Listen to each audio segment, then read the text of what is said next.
In this lesson, we will learn about fundamentals of wireless networks.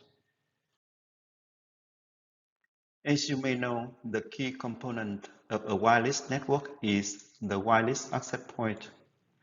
A wireless access point is a networking device that connects wireless capable devices together and to a wired network. Let's take a look at an example when server A needs to send its data packet to laptop B. To do that, server A sends its data packets in the form of electrical signals to the switch, and the switch forwards the signals to the wireless access point. The signals transmitted to the access point are in the form of direct current with different voltage levels, which allows the wireless access point to decode them as a series of 0 and 1 bits. Now, to transmit the data packets wirelessly to laptop B, the wireless access point first generates an alternate current, which is then sent into its antennas to allow the antennas to set up moving electromagnetic waves that travel by expanding in all directions away from the antennas. The series of 0 and 1 bits are then encoded into the electromagnetic waves using digital modulations such as BPSK, QPSK, 16 QAM, or 64 QAM.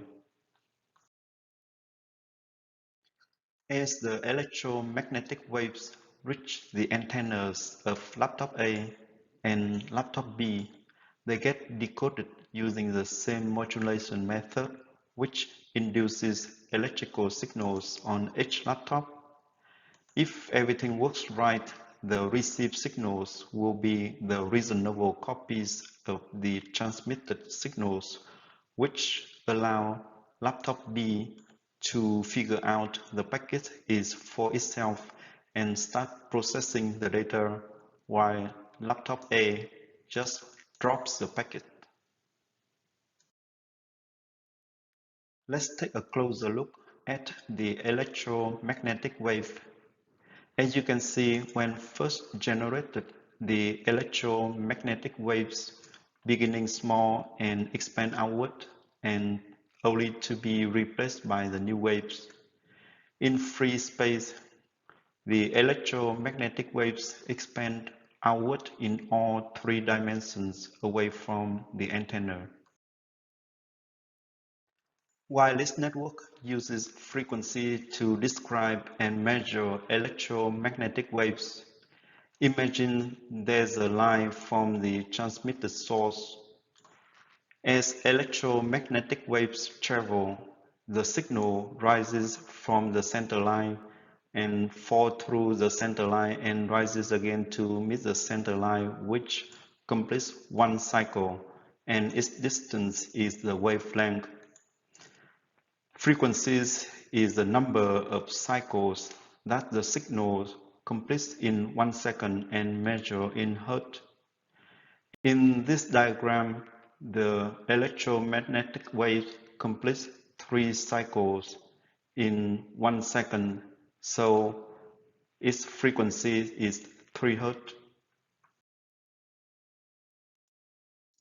To transmit and receive wireless signals, the transmitter and receiver must tune to the same frequency.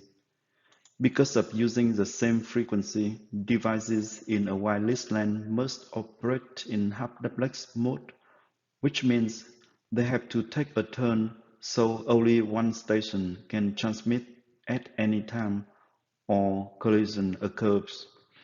In this wireless network, when the IP transmits the signals, both laptop A and laptop B will receive the signals, but they are not allowed to transmit at the same time. The same rules apply when laptop A or laptop B transmit the signals. Therefore, wireless LAN standards reserve two range of frequencies that might be used to transmit wireless signals called wireless bands. A band is divided into multiple distinct channels to allow two wireless devices to form a wireless link via a single frequency. Each channel is known by a channel number and is assigned to a specific frequency. So wireless LAN uses two bands. The first band is 2.4 GHz band, and it has a frequency range from 2.4 to 2.4835 GHz. As you can see in the 2.4 GHz band, to avoid overlapping, you should only use channels that are at least 5 channel numbers apart. Therefore, the first option is to use channel 1, 6, and 11, and the second option is to use channel 4 and 9. So in the second option, only two channels can be used in a wireless network. The second band is 5 GHz band, and it has the frequencies range from 5.15 to 5.825 GHz. As you can see in the 5 GHz band, channel numbers are non-overlapping and are assigned with the increments of 4 starting from 32, 36, 40, and so on. When setting up a wireless network, the same frequency should not be used for two IPs that are near each other, because each IP will overlap and interfere with all others within its range. Therefore, the following are possible options. The first option is to use 5 GHz band. In this network, we can configure IP1 to use channel 36 and IP2 to use channel 40. The second option is to use non-overlapping channels in 2.4 GHz band. With this option, we use either the set of channels 1, 6, and 11 or 4 and 9. So in this network, we can configure IP1 to use channel 1 and IP2 to use channel 6. And the third option is to use channels in 2.4 GHz and 5 GHz bands. This option requires wireless clients to support and use different bands while moving across those IPs. So in this network, we can configure IP1 to use channel 1 and IP2 to use channel 40. Wireless standards are a set of services and protocols that dictate how your Wi-Fi network and other data transmission networks act. The most common set of wireless standards is IEEE 802.11. The basic characteristics of some IEEE 802.11 amendments are in this table. As a network engineer, you need to memorize some of the characteristics.